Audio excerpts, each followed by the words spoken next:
नमस्कार साथियों, तेरी मेरी कहानी साइकोलॉजिकल सेशन में आप सभी लोगों का स्वागत है। आज हमारा सेशन है 93 और वर्ल्ड मेंटल हेल्थ डे 10 अक्टूबर होता है। इस सितंबर को हम सुसाइड प्रिवेंशन मंथ के रूप में मनाते हैं, तो अक्टूबर को पूरा ही ये वीक हमारा वर्ल्ड मेंटल हेल्थ वीक के नाम से भी पॉपुलर है। किंतु बहुत ज़्यादा अफसोस होता है जब हम देखते हैं हमारे आसपास किस तरीके से लोग सफ़र कर रहे होते हैं। बहुत सारी ऐसी कहानियाँ हमारे आसपास हमें मिलती हैं, जिन कहानियों में बहुत ही दुख और बहुत ही ऐसी कुछ स्थितियाँ छिपी हुई हैं जो शायद उजागर नहीं हो पाती। बहुत सारे ऐसे बंधन हैं जिनकी वजह से लोग समझ नहीं पाते या कई बार व्यक्ति भी स्वयं को समझ नहीं पाता।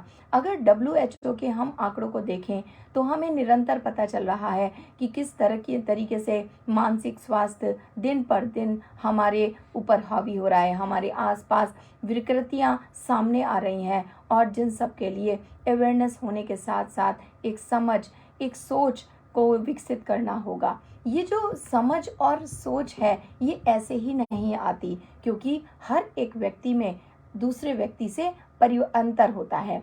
हाँ, इंडिविजुअल डिफरेंसेस के नाम से जिसे हम जानते हैं, हर व्यक्ति के सोचने, समझने, काम को करने और किसी भी बिहेवियर को और फीलिंग को किस तरीके से वो रिएक्ट करता है, ये सबका अपना अपना दृष्टिकोण है।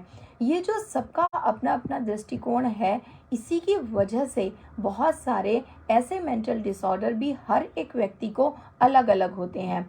एक ही स्थिति में अगर 10 व्यक्ति रखे जाते हैं तो दोनों के मनोभाव, दोनों की फीलिंग्स और दोनों के रिएक्शन बहुत अलग अलग तरीके से देखने में आते हैं। जब इतना बड़ा परिवर्तन हमको हमारे अंदर एक दूसरे व्यक्ति से मिलता है, तो किसी एक व्यक्ति की समझ से किसी भी दूसरे व्यक्ति को परिभाषित करना ये हमेशा से गलती ही माना जाता रहा है। और आगे भी हम देखें कि हम इस तरीके की गलतियों से बचें और दूसरे को भी बचाएं। अगर हम बात करें कि किस तरीके से लोग सफ़र कर रहे हैं डिप्रेशन में, एंजाइटी में, इंसोम्निया जो सबसे बड़ी प्रॉब्लम है, suicidal ideas and suicidal tendencies और कमिट सुसाइड, ये तीनों ही चीज़ें हमारे आसपास बहुत ज़्यादा सुनने में आ रही हैं। उसके साथ साथ इस पेंडेमिक में इन सब चीज़ों की स्थिति को और ज़्यादा उजागर कर दिया है। साथ में हम जिस प्रकार हमारे शरीर में वात, पित्त और कफ की स्थिति होती है, उसी प्रकार से हमारे मन में और शरीर में और हमारे मस्तिष्क में की भी अपनी एक स्थिति होती है। उसी स्थिति के आधार पर ही हम रिएक्ट करते हैं, हम सोचते हैं। कोई एक व्यक्ति अगर सिडेटिव किसी एक अमुक पर्सनालिटी का होता है तो वो एक सैडनेस फील करता है। अगर कोई एक दूसरा व्यक्ति बहुत हाइपर एक्टिव या वो एक चंचल सी पर्सनालिटी या एंग्शियस पर्सनालिटी का व्यक्तित्व होता है उसके अंदर, तो वो एंग्जाइटी और बहुत time fear, phobia, panic attacks, इन सब चीज़ों में ग्रस्त करता है। इसी के साथ साथ अगर कोई व्यक्ति रिवर्स थॉटफुल पर्सनालिटी का होता है तो उसे personality disorder, mania, bipolar disorder ये होने की अक्सर चांसेस रहते हैं। ठीक उसी प्रकार से जैसे वात, पित्त और कफ की स्थिति में हमारे शरीर में बहुत सारे दोष व्याप्त हो जाते हैं। अगर हम इन दोषों, शारीरिक दोषों से अलग हटके मानसिक दोषों की बात करें, तो मानसिक दोष में हमारा अक्सर देखा गया है, अगर किसी व्यक्ति की पित्त प्रवृत्ति है तो वो कई बार अपने जो स्ट्रेसफुल एनवायरनमेंट की सिचुएशन में गुस्सा, एग्रेशन, दूसरों को ब्लेम करना, क्रिटिसाइज करना और अपने आप को इनसिक्योर फील करना महसूस करता है। अगर किसी को बहुत ज़्यादा कफ की स्थिति हो जाती है तो वो अपने आप को बहुत एक डिप्रेसिव मोड में, और वो उसका डिप्रेशन एक लॉन्ग टाइम चलता है, लंबे समय तक, जिसे कई बार हम साइकोटिक डिप्रेशन की स्थिति में भी उसका आकलन करते हैं। इसी के साथ साथ अगर किसी के अंदर वात की स्थिति होती है तो उसके फियर, कंपल्सिव डिसऑर्डर्स या उसका पैनिक अटैक्स, एंग्जाइटी, इन सब चीज़ों का अटैक होना एक बहुत आम सी चीज़ें देखी गई हैं। तो जब हमारी बॉडी में होने वाले दोष हमारे मेंटल कंडीशंस को प्रभावित करते हैं, तो जाहिर है कि कई बार हम जब बात करते हैं समाधान की, तो हम शरीर की बात ज़रूर करते हैं। इसी के साथ साथ जब शरीर की बात हो रही है, तो अक्सर कुछ स्पेसिफिक विटामिन्स, कुछ हार्मोन हमारी मेंटल स्थिति के लिए बहुत ज़्यादा एक फैक्टर, बहुत बड़े फैक्टर्स होते हैं, जिसमें सबसे बड़े हैं विटामिन B12। अगर विटामिन B12 का लो एड्रिनल कॉर्टिसोल का होना, ये अक्सर हमारे अंदर एक इस तरीके की चीज़ों को, जिसमें कि बहुत सारे मेंटल इलनेस आ जाती है, उसमें हमारी स्थिति इस तरीके से रिएक्ट होने लगती है जैसे हम थके हुए हैं, जैसे हमें भूख नहीं लगती, हमारा बीपी लो होता है। आपको लो बीपी की शिकायत करने वाले लोग बहुत मिलेंगे। इसी के साथ साथ हाई बीपी की शिकायत करने वाले भी लोग मिलेंगे। अक्सर हम एलोपैथिक मेडिसिन को लेकर के सोचते हैं कि हमारा हाई बीपी या लो बीपी कंट्रोल हो जाएगा, हमारा हेडेक कंट्रोल हो जाएगा, हमारे शरीर की थकान किसी टॉनिक को पीकर ख़त्म हो जाएगी। अगर हम कोई ऐसा Lee52 या कोई ऐसा लीवर टॉनिक पिएंगे तो हमारी भूख खुल जाएगी। उसके साथ साथ अगर किसी को चक्कर आते हैं, किसी का अगर स्किन का complexion day by day dark होता चला जा रहा है, उसके मसल्स में या बॉडी में पेन्स होते हैं, इन सभी के लिए विटामिन B12 बहुत बड़ा एक रीज़न बनता है। इस आपका एक इनएडिक्वेट फॉर्म में आपके बॉडी का न्यूट्रिशन, आपका लो कॉर्टिसोल, आपका इन्फ्लेमेशन मार्कर्स का होना और एड्रिनल का इनसफिशिएंट होना, ये सभी कुछ B12 के अंतर्गत आता है। आपकी जो एड्रिनल ग्लैंड है, वो आपके जो बॉडी में किडनी के जस्ट ऊपर लोकेट होती है, और इसी के द्वारा हम अपने रिस्पॉन्सेस को समझ पाते हैं। कोई भी ऐसी इमरजेंसी की कंडीशन आती है, जब आपको लगता है आपको फाइट और फ्लाइट की में से कुछ एक चुनना है, तो वहाँ पर आपकी ये जो एड्रिनल ग्लैंड से निकलने वाले हार्मोन्स हैं, इनका बहुत बड़ा प्रभाव होता है। B12 इन सभी चीज़ों को कंट्रोल करता है, आपके बिहेवियरल रिएक्शंस को कंट्रोल करता है। आप अधिक रोते जा रहे हैं या अधिक सैड हैं, या आपका बहुत ज़्यादा हाइपर एक्टिवली आप अपने आप को रेस्टलेस फील कर रहे हैं, मेंटली बहुत हाइपर एक्टिव फील कर रहे हैं, उन सभी चीज़ों में हमें देखना होगा कि हमारे B12 की डिफिशिएंसी हमारी बॉडी से ना हो। आपकी बॉडी में जो एड्रिनल ग्लैंड है, वो अक्सर रिस्पॉन्सिबल होती है आपके स्टीरॉयड के हार्मोन्स को सीक्रेट करने के लिए, उनको डेवलप करने के लिए। अगर आपकी बॉडी में ये इनसफिशिएंट होता है, तो कई बार आपको बहुत सारे ऐसे सिम्टम्स दिखाई देने लगते हैं, जिससे कि आप अपने आप को ये मानते हैं कि आपको कोई मेंटल इलनेस हो गई है। तो अगर आप विटामिन B12 को अपने कंट्रोल करते हैं, तो आप देखेंगे कि आपके B12 का सीरम आपकी बहुत कंसंट्रेशन को, आपके बिहेवियर को, आपकी एपिटाइट को, बहुत सारी चीज़ों को कंट्रोल कर लेता है। इसके साथ सेकंड आता है आपका विटामिन D। विटामिन डी का जो एक इम्पॉर्टेंट रोल है, वो आपके पूरी मेंटेन करता है एक एजुकेट इम्यून सिस्टम को। आप अक्सर इम्यूनिटी पर बात सुनते हैं। इम्यूनिटी का मतलब हम समझ लेते हैं बहुत अच्छा खाना, इम्यूनिटी का मतलब हम सोच लेते हैं एक्सरसाइजेस करना। इम्यूनिटी में आपका विटामिन डी का सफिशिएंट आपकी बॉडी में होना, ये बहुत इम्पॉर्टेंट होता है। आज हम जो बात कर रहे हैं मेंटल हेल्थ की, तो इसको समझने के लिए सिर्फ बातों से या इमोशनल टॉक से काम नहीं चलेगा। अगर हम इसके लिए एक सिंपैथी को रखते हैं, तो उसके साथ साथ हमको रियलिटी और प्रैक्टिकल एक अप्रोच को ध्यान में रखना होगा, जो हमारी बॉडी की नीड है, जो हमारे बॉडी की साइकिल को, उसके बायोकेमिकल सिस्टम को मेंटेन करने के लिए ज़रूरी है। तो अगर आप अपने शरीर के विटामिन्स को कंट्रोल करते हैं या उसको मेंटेन रखते हैं, उन्हें कभी भी इनसफिशिएंट नहीं होने देते, तो आप कई बार बहुत मेजर मेंटल डिसऑर्डर्स से हमेशा बचे रहते हैं, या आप कभी भी उसकी गिरफ्त में नहीं आते। इसके साथ ही अक्सर देखा गया है फीमेल्स में डिप्रेशन और मूड स्विंग्स के इश्यूज़ बहुत कॉमन है। कई बार वो अपने मूड स्विंग्स के लिए एनवायरमेंटल फैक्टर्स को दोष देती हैं, कई बार वो अपने मूड स्विंग्स के लिए अपने आप को या अपने बिहेवियर को कर्स करती हैं, कई बार वो अधिक रोती हैं, सैड रहती हैं, और कई बार वो इसके लिए डिफरेंट रीजंस को बताती हैं कि उनके इस तरीके के बिहेवियर को, कभी वो मेंस्ट्रुएशन साइकिल, कभी वो मेनोपॉजल कंडीशन, कभी वो डिलीवरी के बाद की कंडीशन। तो इस तरीके की चीज़ों में आपने अक्सर देखा होगा कि फीमेल्स किसी ना किसी कारण को बता रही होती है, जबकि कई बार मैक्सिमम फीमेल्स में विटामिन डी इनसफिशिएंट होता है, जिसकी वजह से उनका डिप्रेशन, उनके मूड स्विंग्स हो रहे होते हैं। तो क्यों ना हम अपने विटामिन्स को अपने बॉडी में उनकी सफिशिएंसी की तरफ बढ़ें। अब बात इसी के साथ आती है, जब हम बात करते हैं मल्टीविटामिन्स की, बहुत बड़ा मार्केट फैला हुआ है जो आपको सप्लीमेंट बेचने के लिए तैयार बैठे हैं। कोशिश करें कि आप अधिक से अधिक बहुत ज़्यादा जो सप्लीमेंट्स हैं उनका इंटेक बिल्कुल ना करें।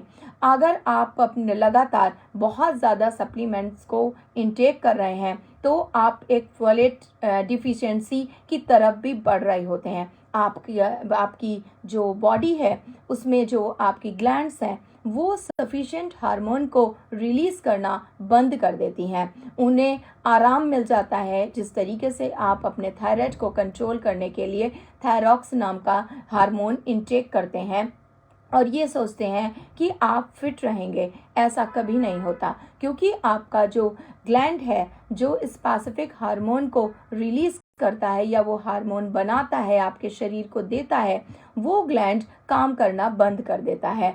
आप बैसाखी के सहारे अपने जीवन को जीकर या उन सप्लीमेंट्स को लेकर मात्र इस भ्रम में रहते हैं कि आप अपनी बॉडी को हेल्दी कर रहे हैं। कई बार इसके परिणाम अच्छे नहीं होते और इनका अधिक समय तक इस्तेमाल किए जाने पर आपकी बॉडी एक ऐसी अवस्था में आ जाती है जहां वो अपना काम करना बंद कर देती है और उसके बाद से शुरू होते हैं आपके बहुत क्रिटिकल कंडीशन, कुछ फिजिकल, कुछ मेंटल, कुछ साइकोलॉजिकल, कुछ इमोशनल।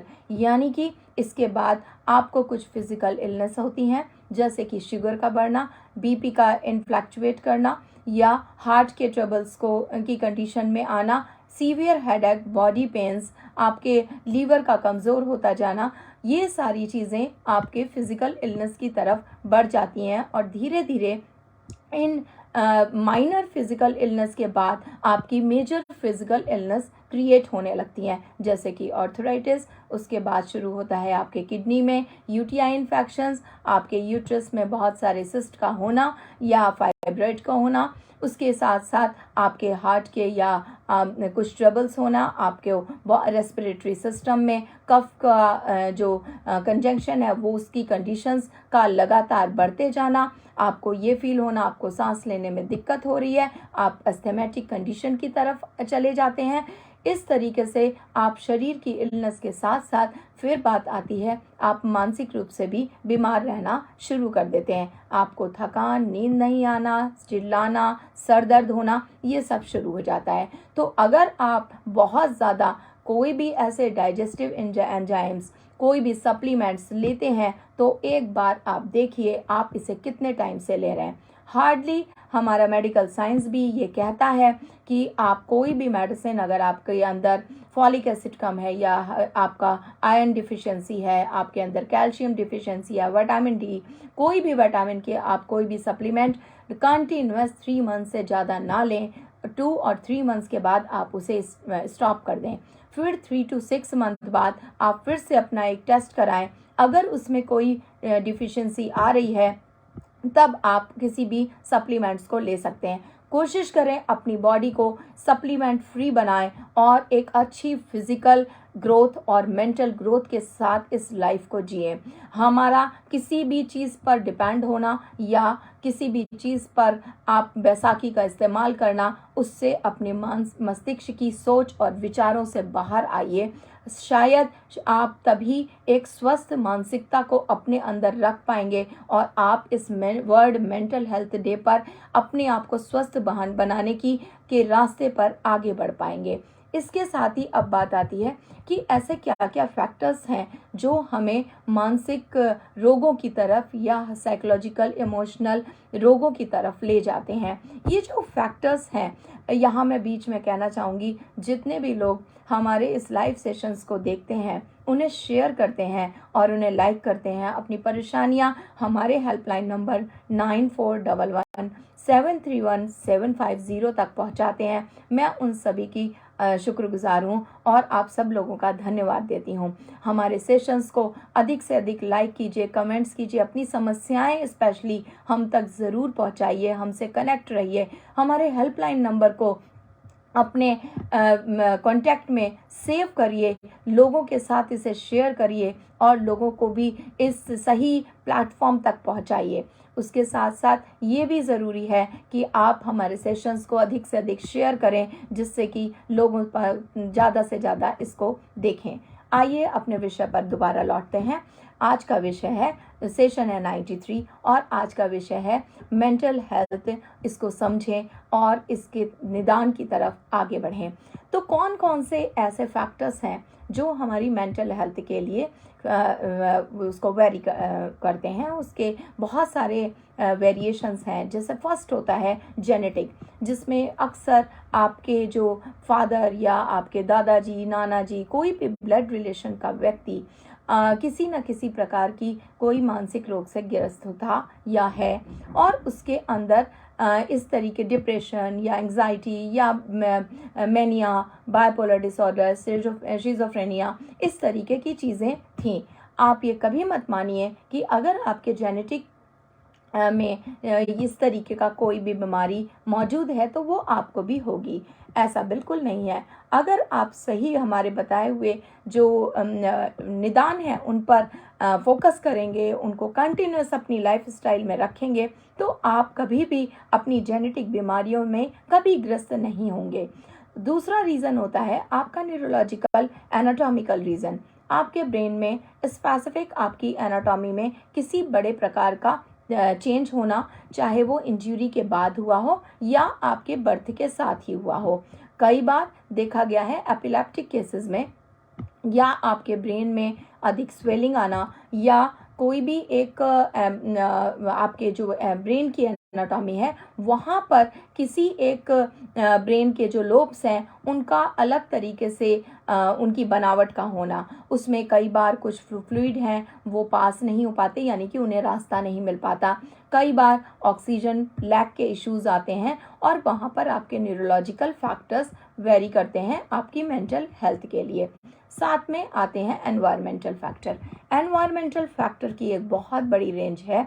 हमारे अकॉर्डिंग हमारा एनवायरमेंट रहेगा या होना चाहिए ये ज़रूरी नहीं है। हमें क्या चाहिए और हमें क्या करना है, हम इसमें कंफर्म हो। अगर जिस एनवायरमेंट में आप अपने आप को सही फील नहीं करते तो आपको क्या चाहिए आप नोट डाउन करें और उस तरफ एक, अगर आप अपनी तरफ से ताकत लगाकर, मेहनत करके, लगातार कंटिन्यूस एफर्ट्स करके उससे बाहर निकल पाते हैं तो आप उससे निकल जाइए। अगर आप नहीं निकल पाते, प्रोफेशनल्स की एडवाइस लीजिए, गाइडेंस लीजिए और उसके बाद अपनी लाइफ के उन एनवायरमेंटल फैक्टर्स को जो आपको प्रभावित करते हैं उन्हें तत्काल छोड़ दीजिए।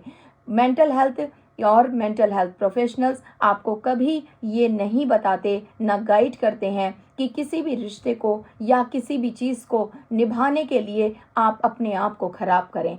अगर आपके लिए कोई और नहीं सोच रहा और आपके अपने भी आपके बारे में नहीं चिंतित हैं या नहीं ध्यान दे रहे, तो अब ज़रूरत है कि आप स्वयं जागिए और अपने आप को उस स्थिति से बाहर लाने का प्रयास कीजिए। चाहे वो स्थिति में रहकर अपने आप को परिवर्तित करना हो या उस एनवायरमेंटल फैक्टर्स को पूरा ही छोड़कर अपने आप को स्वस्थ करना हो। आप तैयार होइए और प्रैक्टिकल और रियलिटी ओरिएंटेड और लॉजिकल अप्रोच के साथ ऐसे एनवायरमेंटल फैक्टर को डिक्रीज या सुधारने में बिल्कुल ताकत ज़ाया ना करें। अपने आप को सेफ और अपने आप को स्वस्थ करने में पूरी ताकत लगाएं।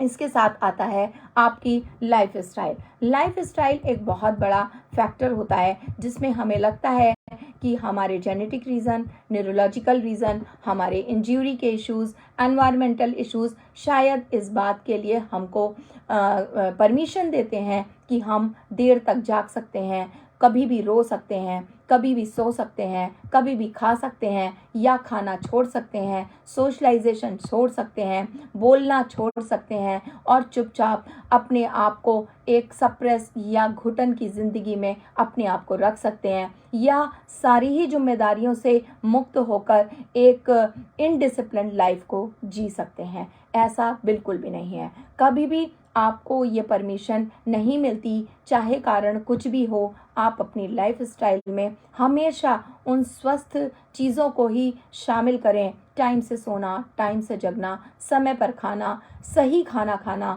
शुद्ध खाना खाना और उसके साथ साथ आपका सोशलाइजेशन बहुत इम्पॉर्टेंट होता है। अगर आप अपनी लाइफ स्टाइल में इसको में से कोई भी चीज़ों को एलिमिनेट करते हैं या उसे ध्यान नहीं देते, आपका जो एक लाइफ स्टाइल फैक्टर है वो एक बहुत बड़ा कारक बनता है आपकी मेंटल हेल्थ के लिए। साथ में आपके जो मेजर चेंजिंग एस्पेक्ट्स हैं आपकी डे टू डे लाइफ में, जो आपको स्वस्थ रखेंगे मानसिक रूप से, शारीरिक रूप से, मन से, वो कारक पर अब हम थोड़ी सी चर्चा करते हैं।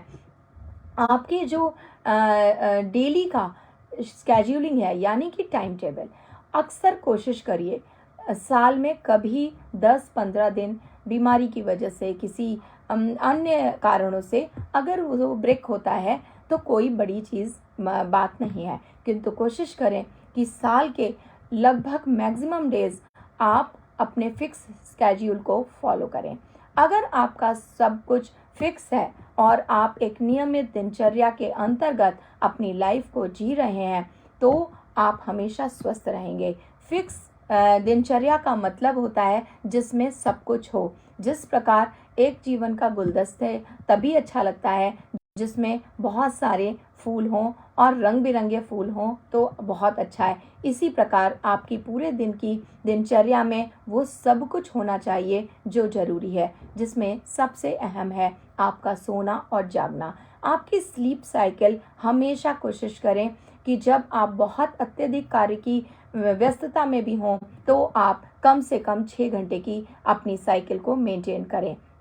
स्टूडेंट के लिए हम 7 घंटे की स्लीप साइकिल को मेंटेन करने के लिए कहते हैं। अगर बहुत छोटा बच्चा है तो वो कम से कम 8 घंटे की स्लीप साइकिल को मेंटेन करें।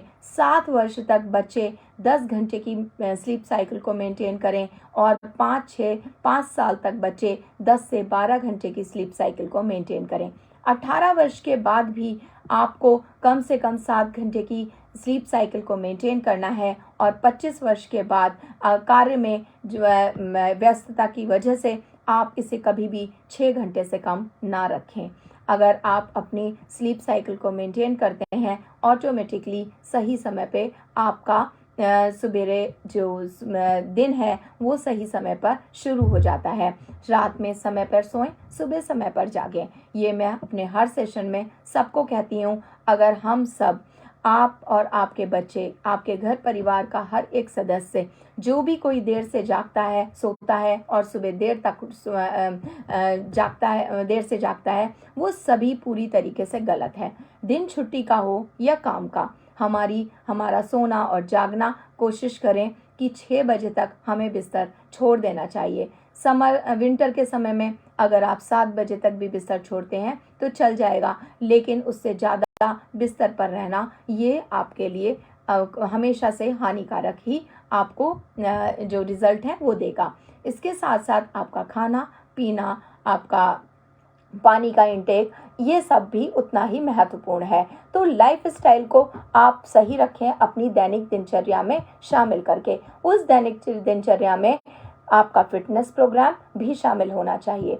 आपका सोशलाइजेशन और आपकी आउटिंग्स बहुत महत्वपूर्ण होती हैं। तो कृपया करें कि आप अपने 24 घंटे में तो सोना, खाना, आपका पानी पीना, फिटनेस, आपका सोशलाइजेशन, आपकी आउटिंग और एक बहुत महत्वपूर्ण बात, आप सभी लोग अपने अंदर किसी न किसी प्रकार की हॉबी को जिंदा रखें। अगर आप अपनी दिनचर्या में किसी एक हॉबी को जिंदा रखते हैं तो आप पाएंगे कि आपका कनेक्शन हमेशा क्रिएटिविटी के साथ बना रहेगा। Be creative, be productive. अगर आप कुछ संरचना कर रहे हैं, आप कुछ लिख रहे हैं, आप कुछ बना रहे हैं, आप कुछ कर रहे हैं, हमेशा ये एक प्रोडक्टिविटी हमेशा कुछ ना कुछ एक सकारात्मकता की ओर आपको ले जाती है। इसके बाद आता है आपका पानी। पानी हमेशा गिना हुआ होना चाहिए। आपसे कभी भी कोई पूछे आप कितने गिलास पानी पीते हैं या कितने लीटर, आप बिना रुके इमीडिएट कह दें कि मैं कम से कम 3 लीटर पानी तो रोज़ पीता हूँ। अधिक से अधिक 4 लीटर तो रखें ही। किसी का अगर क्रिटिकल कंडीशन है उसकी क्रिटनाइन की या किडनी की, तो वहाँ पे वो अपने पानी की कैपेसिटी उतनी रख सकता है जितनी उसको एडवाइस की गई है। अन्यथा एक नॉर्मल लाइफ स्टाइल में 3 to 4 litre water is required for every human body. अगर आप 14 वर्ष से बड़े हैं तो आपको कम से कम 3 लीटर पानी रोज़ पीना चाहिए। इसके बाद आती है फूड की बात। फूड में कोशिश करें स्मॉल मील्स लें, बहुत हैवी मील्स को अवॉइड करें। रात का खाना हमेशा ही, अगर आप देर रात खाना खाते हैं आपको भूख ज़्यादा लगने लगेगी और फिर उसके बाद आपका अनियमित तरीके से खाना खाने का मन करेगा। कोशिश करें रात का खाना सोने के 2 घंटे पहले खा लें और सोना भी अपना टाइम पर रखें जिससे कि आपके पूरे शरीर को पचाने के लिए एक समय मिल जाए। आपके फास्टिंग आपके लिए बहुत इम्पॉर्टेंट है। फास्टिंग फ्रूट पर हो या वेजिटेबल्स पर या आपकी वाटर पर, किंतु फास्टिंग का एक अलग प्रभाव है हमारे मन और मस्तिष्क पर। तो आप कोशिश करें फास्टिंग पर ज़रूर जाएं। ईट फ्रेश ऑन बी वेजिटेरियन।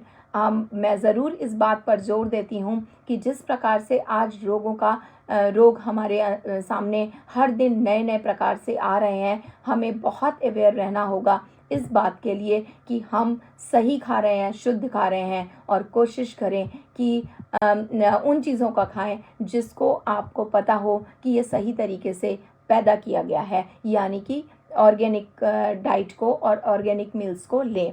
आपका नॉन वेजिटेरियन डाइट आपको कई बार बीमार कर रहा है। आप कितना भी फ्रेश और किसी भी तरीके का फ्रेश मीट या किसी भी तरीके का कोई भी नॉन वेजिटेरियन एरिया लेते हैं, वो हमेशा ये तैयार रहिए कि वो कितनी भी तरीके से प्रिजर्व किया गया है, कितने भी शुद्ध तरीके से, बट कहाँ से आया है वो आपको ज़रूर ध्यान देना होगा। कोशिश करें शाकाहार को अपनाएं और हो सके तो वीगन डाइट को ज़्यादा से ज़्यादा फॉलो करें।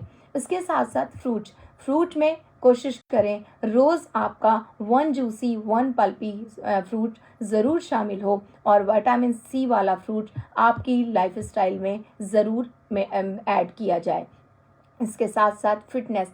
अक्सर लोग कहते हैं हम वॉक कर लेते हैं। वॉक कभी भी सफिशिएंट नहीं होती किसी भी व्यक्ति को कंप्लीट फिट रहने के लिए। आपकी जो वॉक है वो उसके साथ साथ आपकी स्ट्रेचिंग, आपके मसल्स का स्ट्रेच होना, यानी कि कुछ एक्सरसाइजेस, कुछ आसन, आपके जो एक्सरसाइजेस हैं उसके साथ वॉक, थोड़ा सा जंप और थोड़ा सा रन ज़रूर करना चाहिए। इससे आपका स्टैमिना पता चलता है। अगर आप वॉक करते हैं तो आपके अंदर एक प्रचुर मात्रा में जो एक स्टैमिना की होना चाहिए वो स्टैमिना नहीं होता। आप कोशिश करें कि स्ट्रेंथफुल बने और आप थोड़ी सी सीढ़ियाँ चढ़ना, थोड़ा सा रन करना, थोड़ा सा जॉगिंग करना, थोड़ा सा रस्सी कूदना, ये ज़रूर रखें। अपने शरीर को हवा में उछालना, थोड़ा सा रन करना, हवा के साथ उसको अपने बॉडी को आगे ले जाना, उसको पुश करना, ये अगर सारी चीज़ें आप करते हैं तभी कहा जाएगा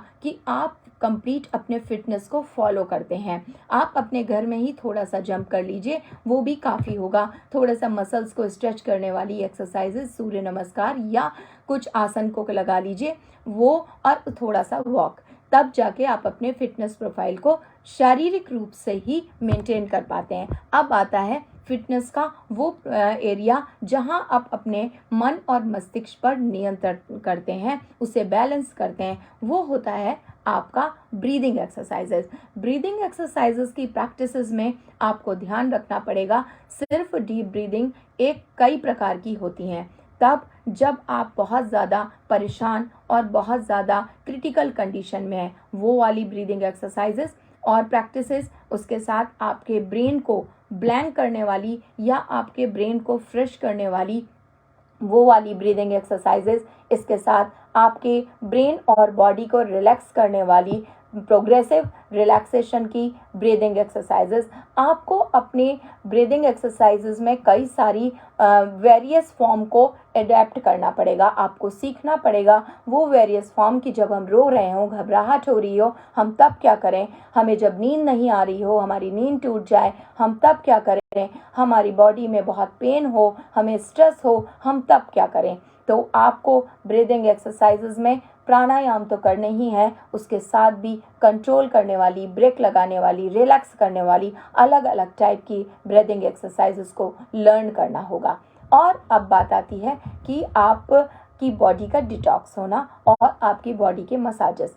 आपकी बॉडी के में प्रॉपर मसाज का होना और आपकी बॉडी को डिटॉक्स होना, ये दोनों भी उतनी ही ज़रूरी हैं आपके शारीरिक और मानसिक स्वास्थ्य के लिए। अगर आप अपनी बॉडी को रेगुलर आप अपनी बॉडी पे मसाज देते हैं किसी भी फॉर्म में, और साथ में आप अपनी बॉडी को बीच बीच में डिटॉक्स कर लेते हैं, डिटॉक्स मीन्स एनिमा लेते हैं, या आप किसी भी और प्रक्रिया से अपनी बॉडी को डिटॉक्स करते हैं, फास्टिंग के थ्रू, वाटर फास्टिंग के थ्रू, वो बहुत ज़रूरी है।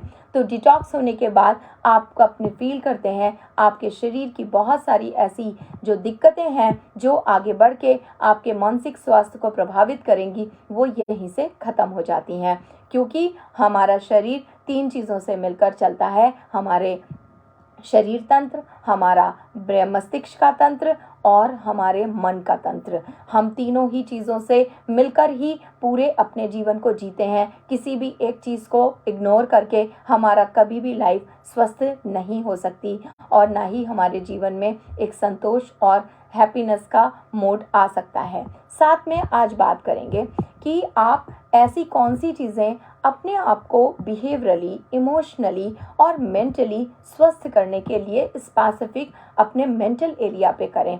अपने विचारों को स्कैन करना और उन्हें हर दिन करेक्ट करना। जैसे आप अपने घर में झाड़ू लगाते हैं, सफाई करते हैं, किचन में हर दिन कुछ नया सामान बनाते हैं और उसे खाते हैं, इसी प्रकार से विचारों में एक से विचार, पुराने विचार, दबे हुए, कुचले हुए, कुम्हलाए हुए बेकार से विचारों का पड़ा रहना अननेसेसरी आपके ब्रेन की स्टोरेज को कैप्चर ही नहीं करता, उसके साथ साथ वहाँ पर एक ऐसी स्मेल को भी क्रिएट करता है जो आपको या किसी को भी अच्छी नहीं लगती।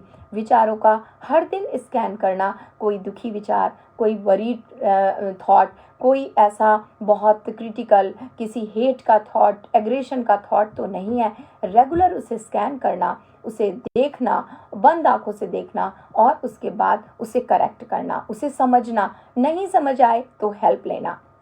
साथ में आपकी भावनाएं, आपकी भावनाओं का असेसमेंट और उनका एक्नॉलेजमेंट, उनका पहचान, उनकी चिन्हित करना कि ये जो मेरी भावनाएं हैं ये कौन सी भावनाएं हैं, ये क्रोध के विचार से उत्पन्न हुई भावना है या ये कोई अविश्वास से होने वाली ग्रसित कोई एंशियस हमारी फीलिंग है, ये चिढ़न, जलन, कुढ़न से रिलेटेड उत्पन्न हुई हमारी भावना है, ये कैसी भावना है। और इस भावना को, हमारी फीलिंग्स को, हमारे इमोशंस को आपको चेक करना, असेस करना और उसे पहचानना और उसके बाद आपको उसे परिवर्तित करना। परिवर्तन में डाइवर्जन और अवॉइडेंस कभी काम नहीं कर पाता।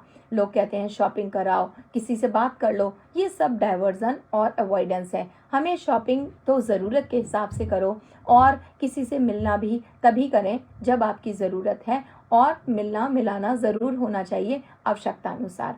तो आप सिर्फ अपनी फीलिंग्स को या अपने आप को फ्रेश करने के लिए ऐसे अवॉइडेंस और ऐसे डाइवर्जन का इस्तेमाल कम करें। कोई क्रिटिकल कंडीशन में फॉर अ टाइम बीइंग इनका इस्तेमाल किया जा सकता है, किंतु हमेशा इनका इस्तेमाल करना हमारे लिए कभी सही नहीं होता। इसके साथ साथ आपका व्यवहार और आपके रिएक्शंस, आप उनको एनालाइज करना और उनको नियंत्रण में लाना, उनको बहुत ज़्यादा आपके व्यवहार पर और आपके रिएक्शंस पर बातचीत करना, मुझे बहुत गुस्सा आया, फिर मैंने तोड़ दिया, फिर मैं चिल्लाने लग गया, फिर मैंने आज गुस्सा करा, मैंने मार दिया, या मैंने आज बच्चे को मार दिया। डेली डेली ऐसी चीज़ों को रिपीटेटिवली इन पर बात करते रहना, इनको सोचते रहना, इनको बात करते रहना, ये या किसी और व्यक्ति का आपको लगातार समझाते रहना, ऐसा नहीं करना चाहिए, इसको देखो, उसको देखो, बहुत सारे उदाहरणों को अननेसेसरी आपके सामने तश्तरी में परोसते रहना, ये हमेशा किसी भी सिचुएशन को वर्स्ट करने के लिए काफ़ी होता है। हमें उस समय लगता है कि किसी व्यक्ति ने हमें बहुत समझाया, हमारे ऊपर बहुत काम किया, हमें बहुत सारा सुना, हमेशा व्यक्ति इस ग्रसित चीज़ों से, इन व्यवहारों से बाहर नहीं निकल पाता और उसे और देर लग रही होती है इन व्यवहारों से अपने आप को बाहर निकालने के लिए। कंसंट्रेशन और अटेंशन ब्रेन के सबसे दो पावरफुल एलिमेंट हैं, आपका कंसंट्रेशन और आपका अटेंशन, मेमोरी का स्ट्रांग होना। अगर आप चाहते हैं आपका अटेंशन, कंसंट्रेशन और मेमोरी स्ट्रांग हो तो सबसे अच्छी एक्सरसाइजेज हैं बेस्ट टू रिकॉल और गो रिवर्स। आप बस अभी से पीछे लौटना शुरू करें कि कल क्या खाया था, कल क्या पहना था, कल क्या क्या किया था, उससे एक दिन पहले क्या किया था। अगर आप 2 और 3 दिन तक पहुंच पाते हैं, समझ जाइए कि आपकी मेमोरी, आपकी अटेंशन और आपका कंसंट्रेशन परफेक्ट है। अगर आपको रिवर्स काउंटिंग में, स्किप काउंटिंग में या वापस जाने में दिक्कत आए तो समझ जाइए कि ब्रेन के कुछ एरियाज श्रिंक कर रहे हैं और बड़ी एज आगे बढ़ने पर ये ज़्यादा दिक्कत करेंगे। वापस लौटना बेस्ट एक्सरसाइज है। मेंटली रिवर्स जाना, मेंटली आंखें बंद करिए और सोचना शुरू करिए कल क्या खाया था, कल क्या पहना था, और आप देखेंगे कि डे बाय डे आप अपनी मेमोरी, अटेंशन और कंसंट्रेशन को स्ट्रेंथन कर लेंगे। इसके साथ साथ एक और बहुत महत्वपूर्ण, जो अक्सर तेरी मेरी कहानियों में हमें ऐसे केसेस मिलते रहते हैं, कुछ कहानियाँ ऐसी होती हैं जिसमें हमें मिलता है कि व्यक्ति हाईली एजुकेटेड है, उसके साथ साथ वो किसी ऐसी स्टीम्ड ऑर्गेनाइजेशन या डेजिग्नेशन को भी होल्ड करता है जहाँ पर उसे ये कहना कि आपको एजुकेशन की कमी है या आप एजुकेट नहीं हैं, ये कई बार संशय का विषय होने के साथ साथ थोड़ा सा हेजिटेशन भी फील होता है कि कैसे व्यक्ति को ये कहें कि आपकी नॉलेज कम है।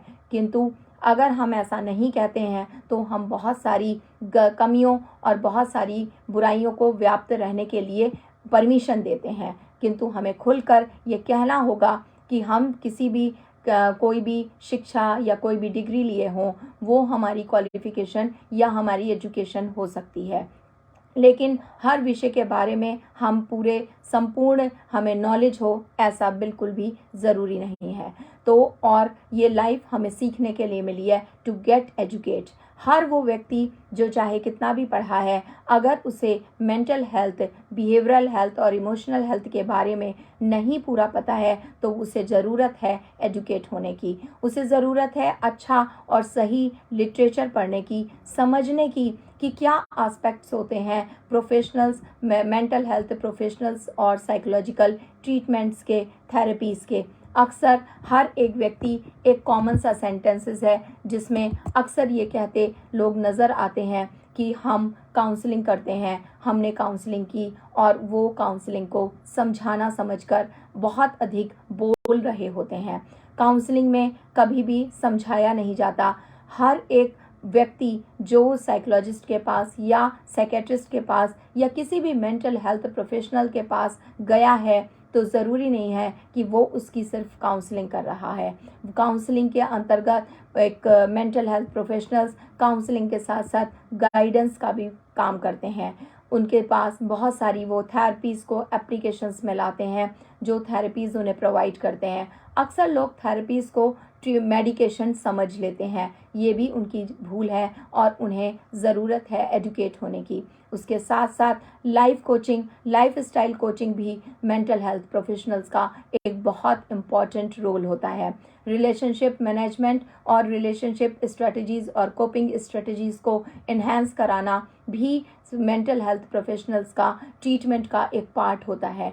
तो मात्र ये मान लेना कि बच्चा हो या बड़ा हो, बूढ़ा हो, हम उस व्यक्ति की सिर्फ काउंसलिंग करवा रहे हैं, ये थेरेपिस्ट डिसाइड करेगा, प्रोफेशनल्स डिसाइड करेंगे कि उस अमुक केस में काउंसलिंग देनी है, गाइडेंस देनी है, थेरेपीज़ देनी है, लाइफ स्टाइल कोचिंग देनी है या रिलेशनशिप मैनेजमेंट देना है। और आइदर थेरेपीज़ के अंतर्गत टॉक थेरेपीज़, सीबीटी, बहुत सारी ऐसी थेरेपीज़ आती हैं जिनको दिया जाता है। कई बार व्यक्ति सिर्फ प्रोफेशनल के साथ बात कर रहा होता है और सिर्फ उसी बातचीत के दौरान ही कई बार चीज़ें सही हो जाती हैं। उसमें व्यक्ति को कुछ एडवाइस नहीं किया जाता, उसे सिर्फ सुना जाता है और उससे विभिन्न प्रकार की बात करी जाती है। और बात को जब एक प्रोफेशनल की टेबल से किया जाता है तो वो अनबायस्ड रूप में व्यक्ति के पास एक इस प्रकार से पहुंचती है जिसमें उस व्यक्ति का स्वयं से परिचय होता है, उसका उससे परिचय कराना। और यही एक प्रोफेशनल्स और मेंटल हेल्थ प्रोफेशनल्स के ट्रीटमेंट का प्रोसीजर होता है।